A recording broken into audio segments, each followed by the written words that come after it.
When you think of Spies, it's usually the glamorous, cinematic, jet-setting James Bond, or the gritty European realism of Jean-Luc Carré.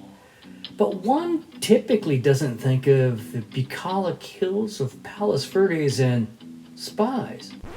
But there have been spies here in PV, and we'll root out those pesky spies today on PCZ TV. PCZ TV.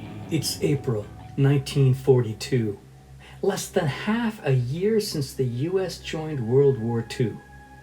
Rationing has already started. Paranoia about the Japanese population on the peninsula is slowly ramping up. False air raids are causing panic. Cannon and searchlights are being deployed on the peninsula.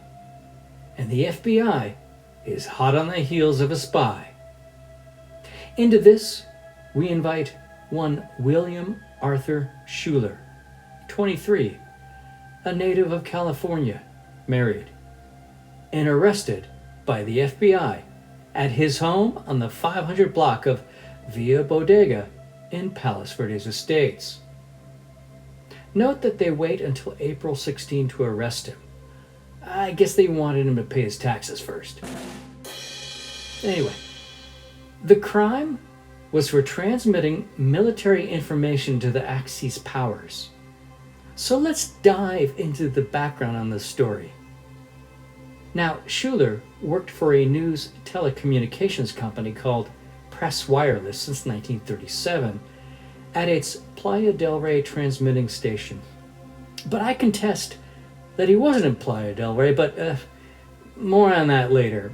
First, just what the heck is the Press Wireless? The Press Wireless was founded in 1929, and as the name implies, it was a series of large radio transmitters that served as an alternative to existing transcontinental and transoceanic cables, telegraphs, and other wireless services. Before World War II, the Press Wireless Company's network began to circle the globe, and customers included the AP, the French agency Press, Reuters in Britain, the Italian and German news agencies, and others. Service during this time period covered 62 countries and carried 450 million words of text, 36,000 photos, and 83,000 minutes of voice programming per year. That's a lot. After the US entered the war, Pre-Y, as it was known, was essentially drafted by the JCF, the FCC, the Board of War Communications, and everyone and their brother to assist in press reports from the various fronts. And by 1942, Pre-Y handled 34% of outbound and 50% of inbound press wordage out of all the American carriers. So, is it plausible that Schuler could send communications to Germany, Japan, or Italy? Well, with its extensive network of power transmitters, yeah, easily. They already had the communications set up with many of the Axis countries previously. Anyway, back to our story. According to FBI agent Richard B. Hood, Schuler was, quote, recently approached by an unnamed person and offered to transmit messages for foreign agents by means of the wireless facilities of the company, unquote. Per Schuler, it all started with a conversation with a Japanese fellow named Ito, who offered him to make extra money, at first by driving a truck full of illicit narcotics, and then expanding it into another man, Mr. Wagner, who of course was another undercover FBI man, this one posing as a German enemy agent who wanted military secrets transmitted by wireless. In his pre-trial psychological analysis, the doctor learned that Schuler had tried to join the Navy but was rejected. He had tried to join Pan Am, but he was rejected. He was unsatisfied with his current job and wanted more money. Given all that, Schuler agreed and transmitted the dummy message. And as we saw earlier, he was then arrested and arraigned on espionage charges. When agents searched Schuler's house, they also found several homemade bombs and bomb-making equipment. And he had also reported a .38 caliber revolver stolen from his house. All in all, he sounds like a delightful person, but what are we really to make of all this? Well, the doctor who did the psychiatric evaluation summarized that he was not insane, but he was irresponsible and developing paranoid delusions and possible dementia pericox, which is now known as schizophrenia. Well, Schuler pled guilty in May of 1942, and he was sentenced to 6 years in prison, but with the caveat he served in a mental institution and be released after the minimum period of 2 years. And that's the end of the drama. But what happened to all these folks afterwards? Agent Hood would be ordered during the war by director J. Edgar Hoover to start rooting out communists and other evildoers in Hollywood, an activity which would continue even after World War II ended and lead to the infamous blacklisting during the McCarthy era. And later, he would work on the notorious Black Dahlia case. I can't say that word. Along with the LAPD. After that, he would be rotated back to FBI headquarters, eventually retiring and passing away in 2005. The Palos Verdes press wireless facility was later sold and became a large amateur radio site operated by ham radio pioneer Don Wallace. Now, Don kept the facility at 28503 High Ridge Road working until his death in 1985.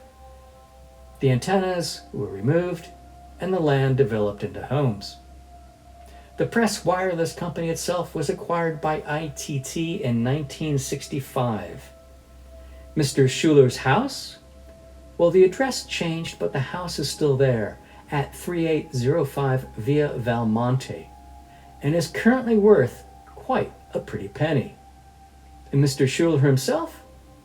He just disappeared. Off the radar.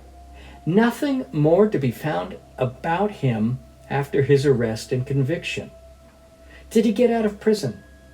Did he return to his wife? Did he change his name? Did he get his life in order? Alas, no records could be found. But wait! There's more! Now, as promised, my doubts on the press wireless transmitting station in Playa. So, where, pray tell, was this antenna farm?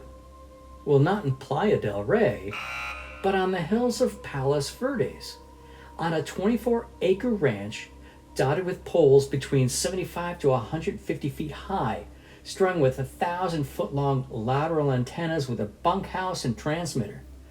So why do I maintain that Schuler did not work in Playa del Rey? 1.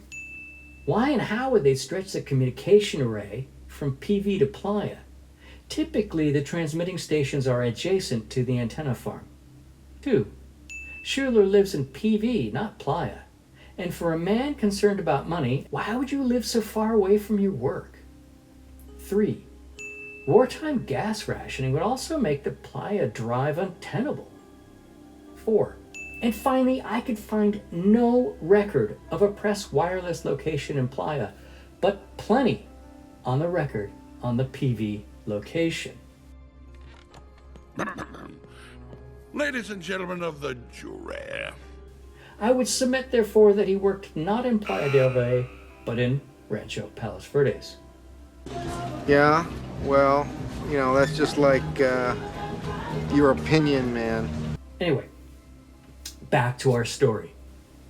Now note that he wasn't the only convicted spy in Palos Verdes, in the communications sector, ironically.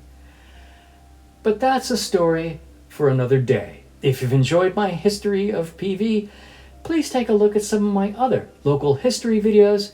Everything from surfing to DDT to airports, there's more.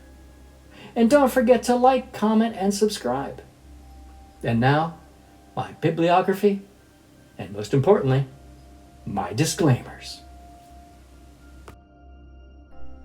Bye.